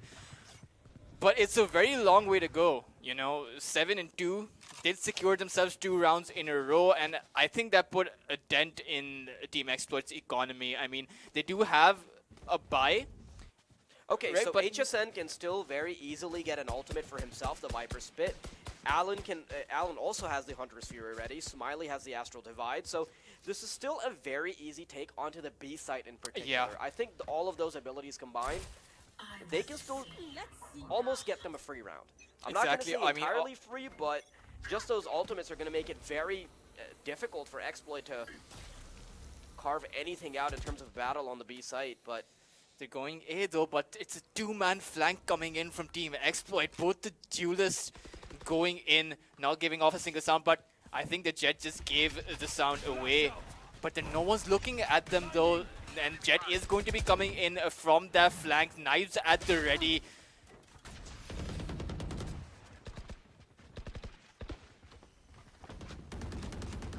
Bomb. Spike still has to go down. Oh my god, why are they not checking for King? How does he get away with 3? Not a single head turning in his direction. That was... Well, I mean, I thought they would die to the flank because there was one person coming in and the Jet was so close to them and no one was checking their flanks, but it was actually King who shot them from the front and managed to get a quad kill. Yeah, that was very I know we talked about raid boss shooter and it's still true, but I didn't expect everybody to just be able to style on the squad. If we get a chance to look at that again, you can see that nobody's focused on Lamps at all. They're not expecting there to be a second player in Lamps, and it just looks so easy for King. And you know, that position is really not one that you can leave open because it has such easy access from the defender spawn side, from the spike entry site, that if you're not going to cover that out, you are going to expose yourself to a situation where all of your players are going to fall like that. Yeah, okay. Nice couple of kills for Paid Hacks. Means that Perfectionists still do have a chance to carve something out. Heading on to B, however. How quickly do Exploit respond to this? The Astral Divide will make it difficult for them to actually get any information or any control here. And the bomb does comfortably go down. They have 3 players alive and kicking, which means that Exploit, they have to play up against a disadvantage. Oh, was that an elbow? I think Shaka should have been able to spot it, but he hasn't reacted to it, so I'm not sure. Concealment. Still waiting for Soulmate to make the first call. That's the first headshot connected. Now Alan doesn't even need to be cleared out. It's down to Shaka with more HP than his teammate. He's got to make sure that he's the one finding these kills. Knows the position of Paid Hacks, but it's not going to last too long because Perfectionists, they come out on top with the 3rd round. Yeah, and I mean, this time their execute round was before on the point. switch. They did manage to get the site, did manage to get the plant off. You know, it was a 2v2 situation, but I'm not sure why they left themselves open like that. I mean, just in the open ground, it was very easy for those two players to be picked off, and it seemed like Perfectionists have a plan to take the site. They have a plan to secure the spike plant, but they have no idea how to hold it. I'll find them. I think that's one of the things about Valorant, just you have to have a lot of creativity when it comes to holding down the bomb. And unfortunately, we're not seeing that from Perfectionists just yet. Yeah, you really don't know which agents are going to be going in for that retake, right? Who survives and who doesn't, so you can't really accommodate for the potential no. utility coming out. Paydax has taken quite a bit of a scratch on his way in, and Exploit this time, they actually have the advantage before the bomb goes down. Soulmate on the flank. Spike The planted. attacker's already sweating. Perfectionist, they just find themselves surrounded with Chaos Shooter, continuing to spray down and getting the final kill. Are we really going to see Perfectionists only get away with a couple rounds of map? I mean, come on. That's not I mean, I don't want to say it, but I did say 3 candles, and you know, Oh, God. they're You're really going to rub it in as well, yeah, huh? man. Listen, Bad I hope I'm broadcast wrong, talent. right? Stop. I hope they get more. But the way that Team Exploit are playing, or rather the way that Team Perfectionists are allowing Team Exploit to play, it doesn't seem like this is going to go to a game 3. It really, you know, it seems like a stomp. Now, it actually seems more of a stomp than last game. I mean, sure, they've won more of the rounds, but Team Perfectionists, they came a lot closer in some of those rounds up on Icebox than they have this time around.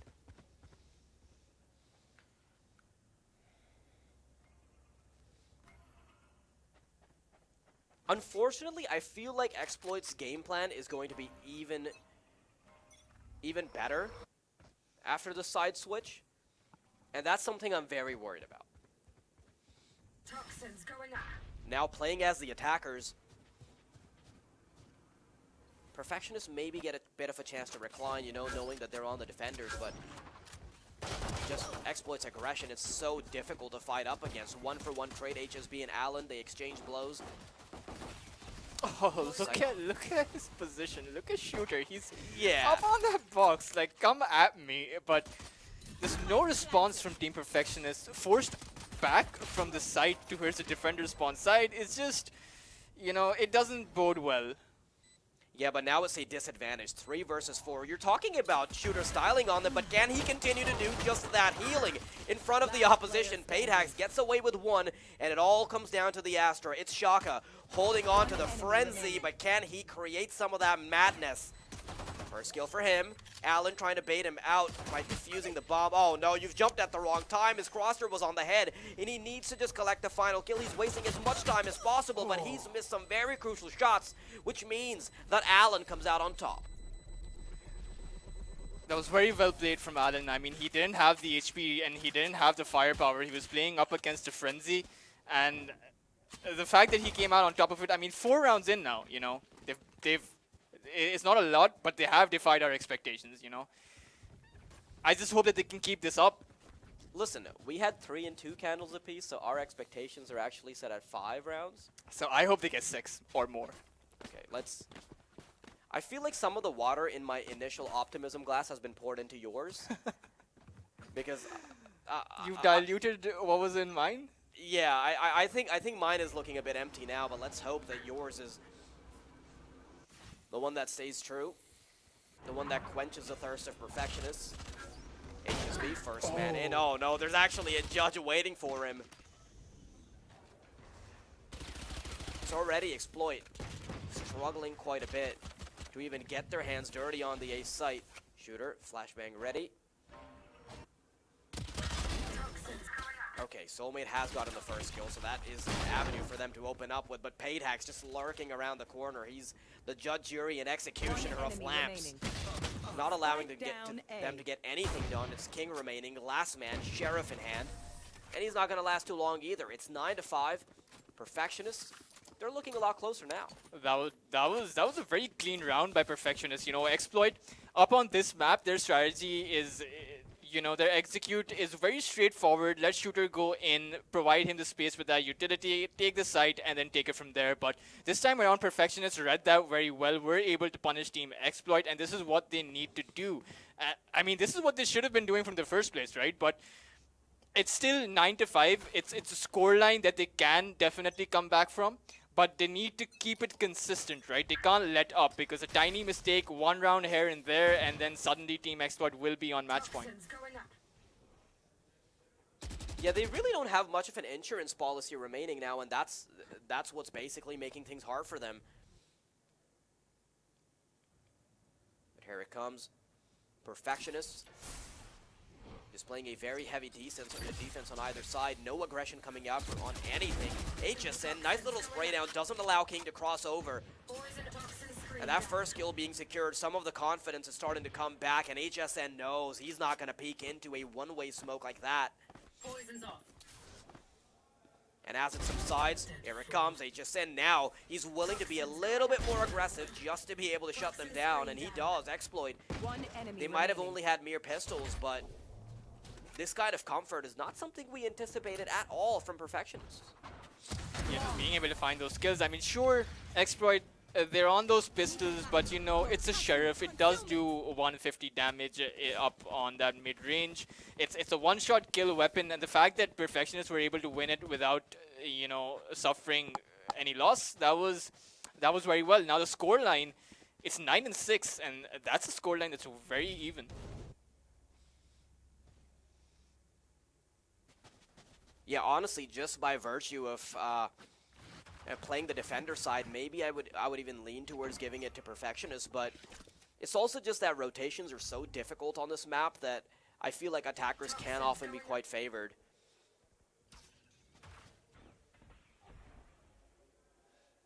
Bit of a slower round now. And I think Exploit are starting to realize that Perfectionists are no slouches. They might have dropped the ball on Icebox, but it's not Icebox anymore, is it? And by the way, Tultris, so we talked a little bit about how Bind is actually a much better... Oh, hold that thought. Things are about to get dicey here as Spadeaxe, he only gets away with one. Unfortunately, the judge can't be a little bit madder. King and Shooter getting a kill apiece. And Perfectionists, they struggled for a little bit, but they've immediately bounced back. 2 versus 3, so they still have to get a clutch going, and they're rotating in from 2 opposing angles. It's going to be a little while longer before the Viper finally rotates in, but Sova's already ready for action. King using the drone to scope out Allen. He knows exactly where this member is, and Allen somehow gets away with 2. That's not something that should have been allowed, and Vipers finally chimed into the fray as well, and they come out on top with a 2v3. How does Allen do that? I did not expect that. That was... I did not think that was going to go that well for him, considering the fact that Viper was rotating from the same defender spawn side, but the Sova able to get that double kill despite of the fact that his position was revealed by that drone. I'm not sure how he got the better of those 2 players.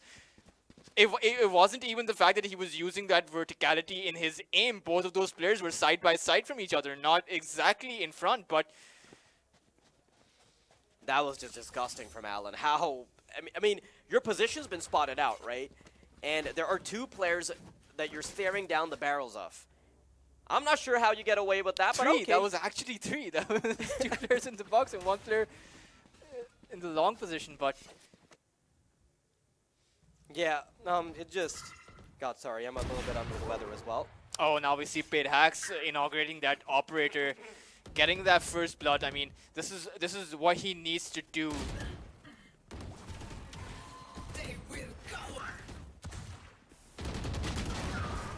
Oh, Shooter's actually going all out, has used his ultimate. Now there is a player at Heaven. They are going to know is the Sova that Recon drone is going to go out. Hunter's Fury being expended to reveal out anything, trying to deal a bit of damage. Won't find much, just a tiny bit of damage onto the Sova, but this is going to be very different now since the spike has been planted. Shooter is falling back from the shower position, but he needs to keep control of the Heaven.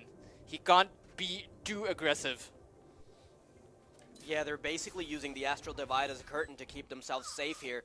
Shooter, 1 kill for him. Okay, Perfectionists still are in it. I mean, Allen's gotten a very nice clutch before. Can he replicate it? Allen trying to bait him out, but no, this time around is going to be a much more difficult duel. Okay, Allen. Oh my goodness. I really wanted Allen to go mad there, especially because he nearly had the lineup, but no. Double digits, they've been secure for Exploit, and they continue powering on through. Yeah, and you know, Perfectionists, they even the last round, even the round before that, they're coming so close, but you know, they're losing their confidence again, and this is not what we want to see. We want to see them continue to keep up the pace that won them some of these rounds. Spade Hacks, he does still have that operator, going to get it for the second round in a row, and he has to make this work because they will not have the economy to go for it again. Early peek from the hookah will be able to find Shooter though. That is perhaps the best first blood you can get if you're against Exploit. Yeah, just having Shooter removed from the fray makes things so much easier. But it is going to be a slightly slower round from Exploit. You know, after they lose their first member, they realize that they can't immediately just waltz into the site. And part of their game plan just relies on Shooter getting that first kill. But what happens when Shooter doesn't? You need Soulmate to shine. You need Shaka to step up as well. Paid Hacks. Okay, does Smiley spot it here? It's a bit of a risky angle. Oh, Perfectionists really do need to rotate their Viper. Oh. Has the ultimate, the Viper Pit could change things, but Team Exploit are not going to wait for it. They are going to go all in, and Team Perfectionists, they're going to fall, and only 2 players remaining who are rotating from the defender spawn side, but I'm not sure if they can do anything this round. That was actually really good, the way they cleared out those angles, because if they had gone in dry, had they not used the stun from from Breach, that would have made things much more difficult. Just Spade Hacks' position, he was ready to take care of any attackers coming in from long, but he immediately got punished for his positioning, and that's just incredible clearing from Exploit. And 2 rounds in between them and their slot in the semifinals. Now, what do you think about that, Toltris? I mean, they're looking strong, but you know, keep in mind they are playing against Team Perfectionists, so with a scoreline like this, 10, 11 and 7, if this was Salt Esports, the scoreline would have been more even, right? If this was Arrow Gaming, the scoreline would have been more even as well. So Team Exploit, they're doing really well for sure, but obviously they would not be doing as well against some of the other teams. So definitely for them, they do still need to improve quite a bit for the finals. Yeah, I think Exploit are starting to sweat a little bit, but Perfectionists only got a couple lifelines remaining. Soulmate, first frag collected, looking for more. And with King chiming into the battle as well, it's all over as soon as it starts. 12 rounds must be the case here, as Perfectionists, they're playing off of a very big deficit. Shaka finding the opposing Astra also means that Alan's left all alone. He's done so much for the squad, but no, not in time. As the spike's getting planted, King will interrupt, and King will find him. I'm not sure why Perfectionists don't expend that Viper's Pit. I mean, they didn't use it a single time in Icebox. They haven't used it now. I mean, how you play with the Viper's Pit is you essentially leave the Viper alone on one side, commit the Viper's Pit very early on into the round, and you stack up on all of your other players over on the other spike side, right? So it sort of forces the opponents in a position where they don't want to go inside the Viper's Pit, so they're going to be forced to play up against the stacked players that you have. But Team Perfectionists, they're not relying on any of these strategies, and if you don't try to play with a better strategy against Exploit, what are you going to do? But Perfectionists, they're still trying to put up the fight. They're only 1 round away now from losing it out, losing their quarterfinal spot, and losing the opportunity to take it to the LAN Finals. First skill has been collected, however, that does put a bit of a cushion under them. Isn't exactly the worst spot to be in.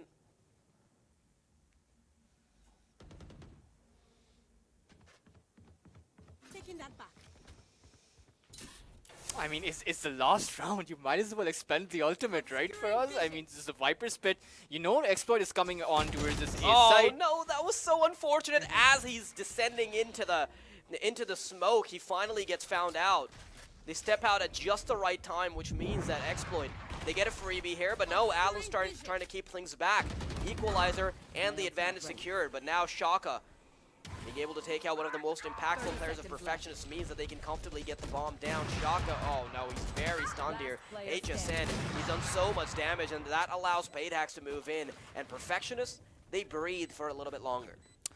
Yeah, but you know, they can't make any more mistakes now. One mistake and they're done for. They're going to be out of the quarterfinals. So they literally need to play this perfect for 4 more rounds rather, and take this to an overtime. But you know, against Team Exploit, that's a very difficult task.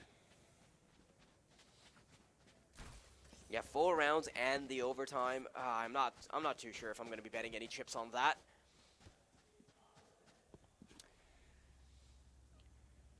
The good thing is that at least Exploit's economy is still very malleable, which means that Perfectionists getting a couple rounds together will allow them to easily head into overtime. But just knowing Exploit, I'm not going to count them out. Opedas has to get this. Yeah, he's got to find this, Has right? to wait for the recon drone though. Oh, gonna miss the shot. Thanks to that white peak.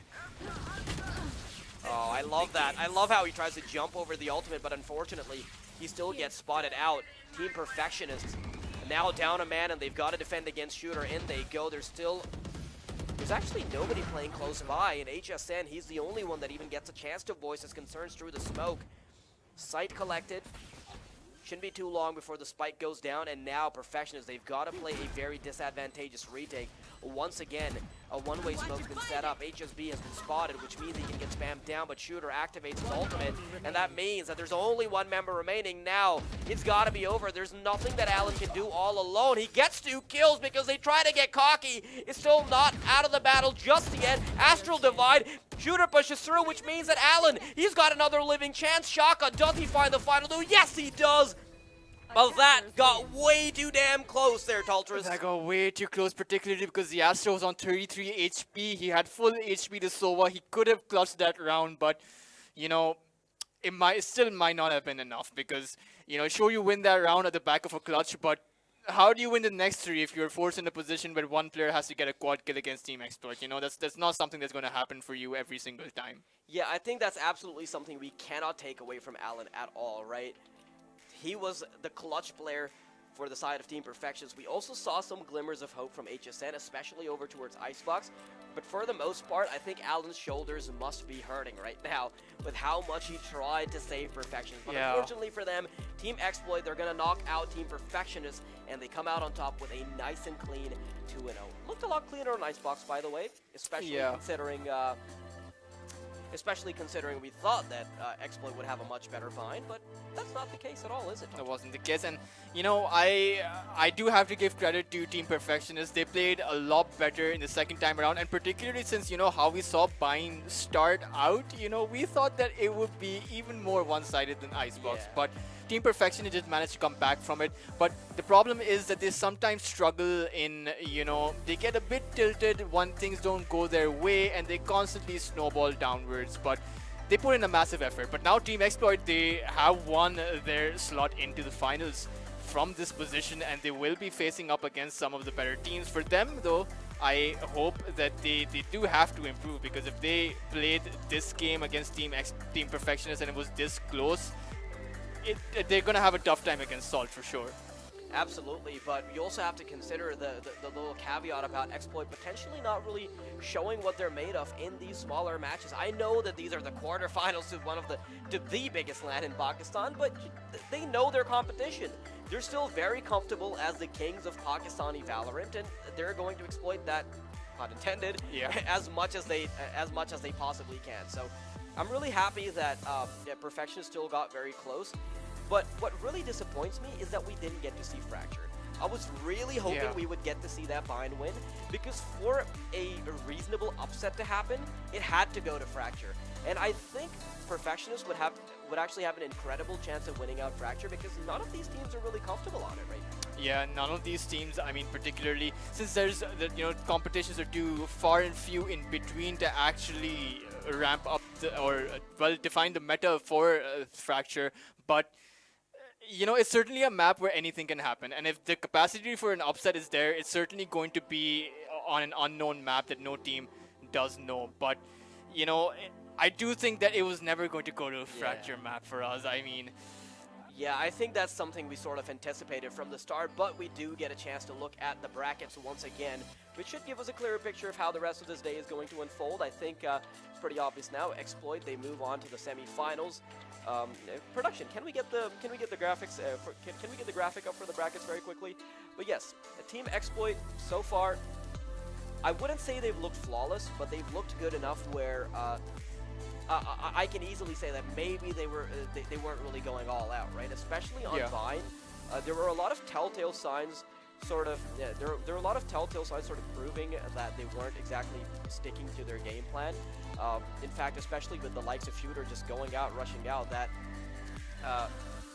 sort of showed us that they're relying on this sort of loose style of gameplay from him. But we do get a chance to look at the map MVP, and there it is. You talked about it. It's the raid boss himself. It's Shooter with 23 kills to start things off.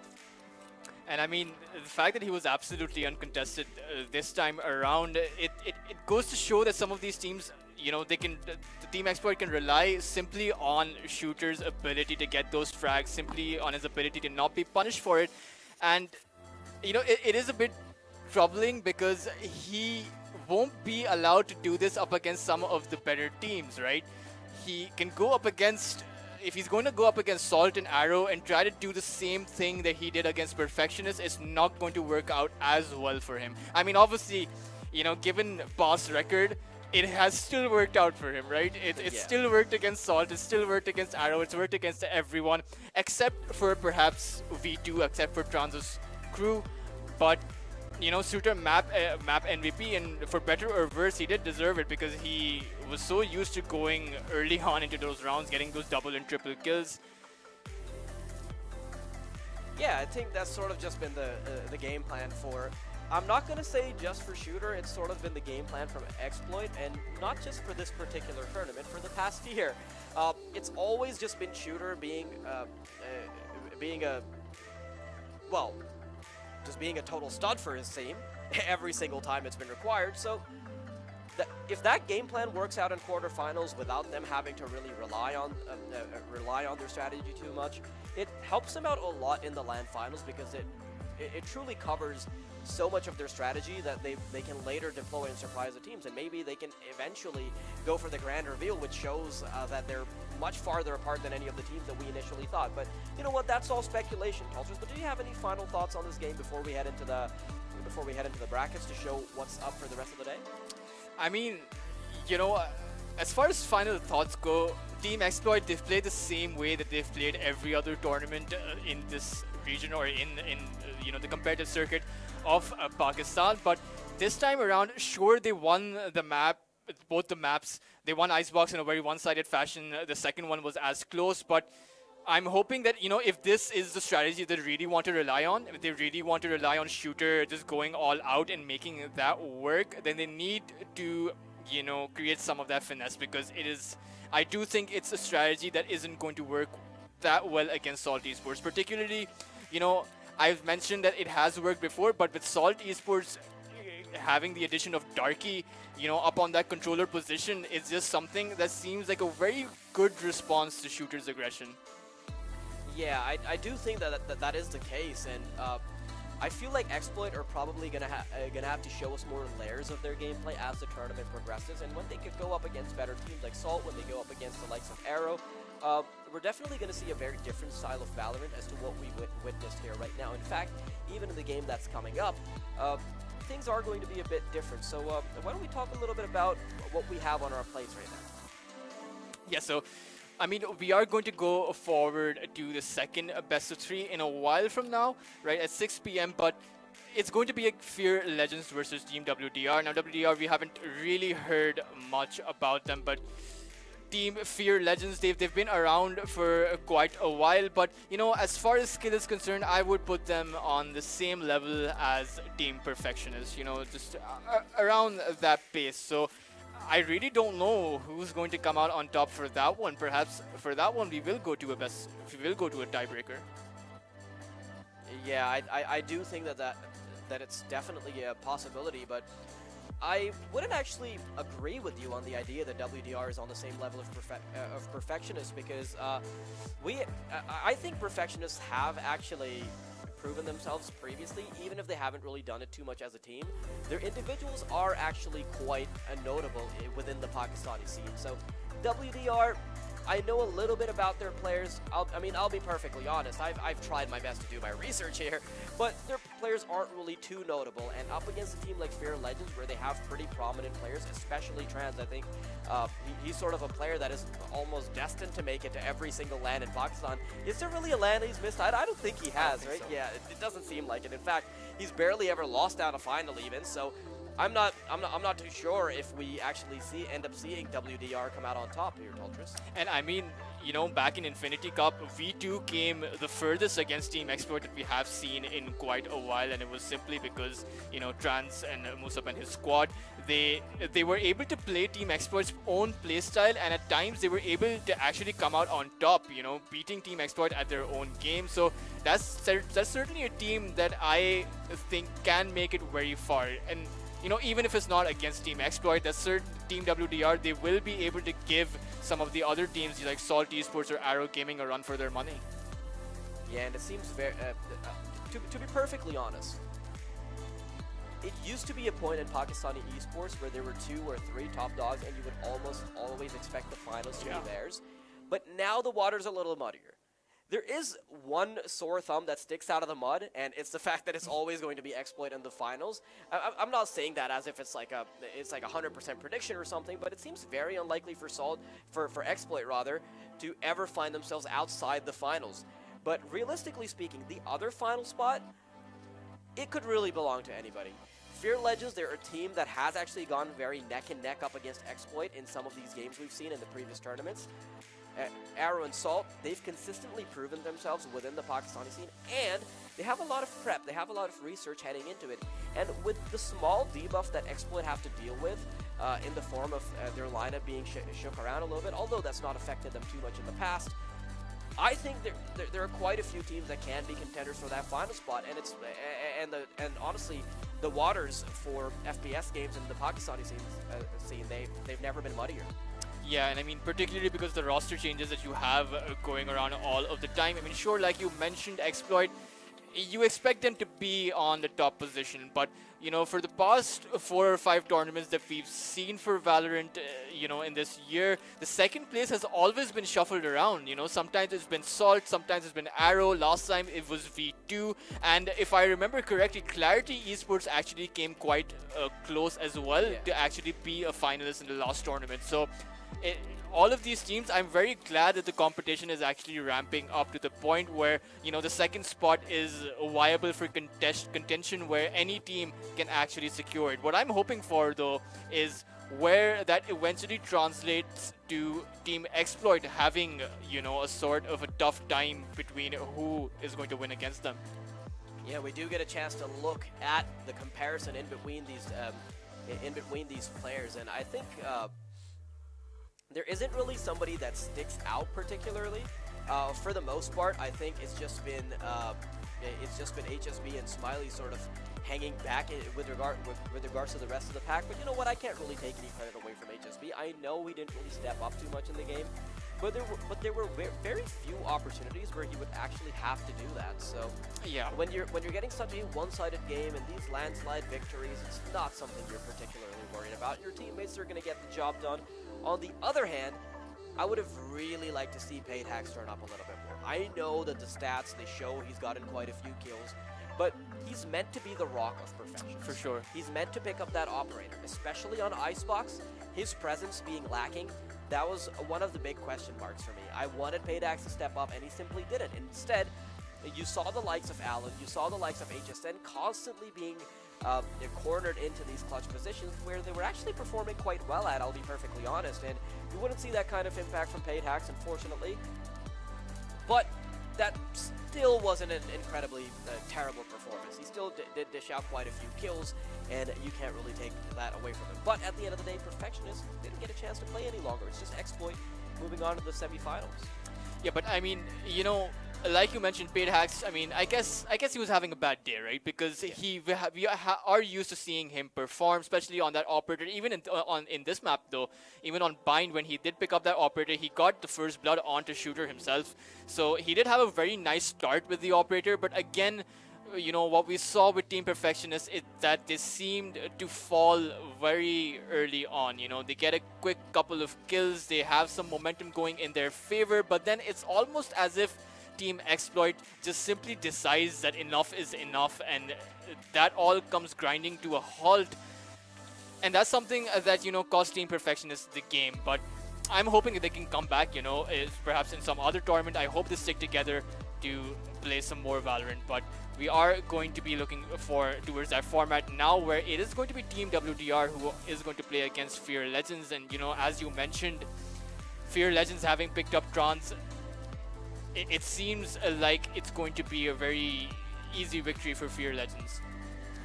Yeah, I wouldn't exactly say that it's going to be an easy victory, but it's got to be an easier game for Fear Legends than it was for Team Exploit right now. I think I think Perfectionists bind actually look somewhat reasonable, especially with just their clutch potential. I wouldn't say that overall strategically it was too great, because it simply wasn't. But Team WDR, I don't think they're a team like Team Perfectionists. And unfortunately, that means that Fear Legends, they might have a bit more of a landslide victory, but there's always going to be a big question mark in that regard, simply because we don't know how that Fear Legends roster performs with that with that new mixed lineup.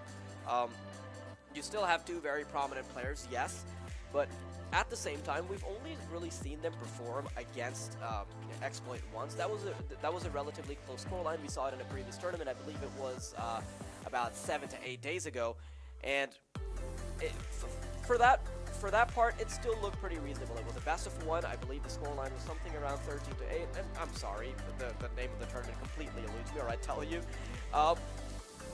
So, with just a best of 1 as our evidence, I'm not really going to be putting any chips on Fear Legends just yet. And this is one of those tournaments that is meant to showcase how this team is going to perform in the future, if they're even going to stay together after this little tournament. So I say little as if it's not the biggest tournament in Pakistan. Yeah, but this little run specifically, because there's not that many matches they're going to be playing. So I think for Team Fear Legends, this particular tournament is going to set the precedent for how this team is going to perform later on, whether or not they're going to stick around, whether or not they're going to be able to ever contend against the likes of Team Exploit. Well, there are a lot of questions that will eventually be answered just by virtue of this tournament being played out. So any final thoughts, Tolchers, before we head into a break before the second game? I mean, as far as final thoughts go, you mentioned a lot of roster changes, and me personally, I'm not a fan of roster changes, right? If you stick with the same roster, you practice, you get better. And, the teams that we've seen make as few roster changes as possible are generally the teams that do a lot better. Exploit, they only shuffle one player at a time. Salt Esports, they only shuffle 1 or 2 players at a time. Clarity's been together for quite a while now, and they've improved in this regard. So Fear Legends, I hope Trans sticks together, because I do think that they can give some tough competition to some of those better teams. Yeah, I think so too, and I'm a bit sad that, you know what? I really wanted to see Dazzer play in this tournament. You know, I think he was sort of the player that sticks out from Clarity. Unfortunately, he's not part of the squad anymore, just having to focus on studying and whatnot. But come on, man, come back to Valorant. Let's see some of those big brain 250 IQ plays. We want to see you back on the game. But yes, it is going to be time for us to go on a little break, because there's a lot more action coming up, right, Tolchers? For sure, definitely. But it is going to be a bit of a while before we bring you that action. So, before that, I hope that these teams can study in that meanwhile. I hope they can get prepped just a bit. Well, we are about to head into a short break, but before that, I do want to quickly shout out Galaxy Racer. This is such a great initiative, such a great campaign. I mean, it's the biggest tournament that Pakistan's ever seen, and Valorant in particular, having a 5 million prize pool, that is absolutely insane, Tolchers. We've seen nothing like this, and I think that's going to attract so many different teams, so many academy rosters, so many different organizations to actually take an interest in the Pakistani scene. So many players are going to come out of the woodworks and maybe invest more time into gaming. I mean, even myself in particular, as a caster, I'm more interested in Valorant now with how much action there's going to be. So there's a lot that goes into it. But we are going to be back after a relatively long break. We'll be back at about 6 p.m. So stay tuned, keep that tab open, and we'll be back in just a little bit.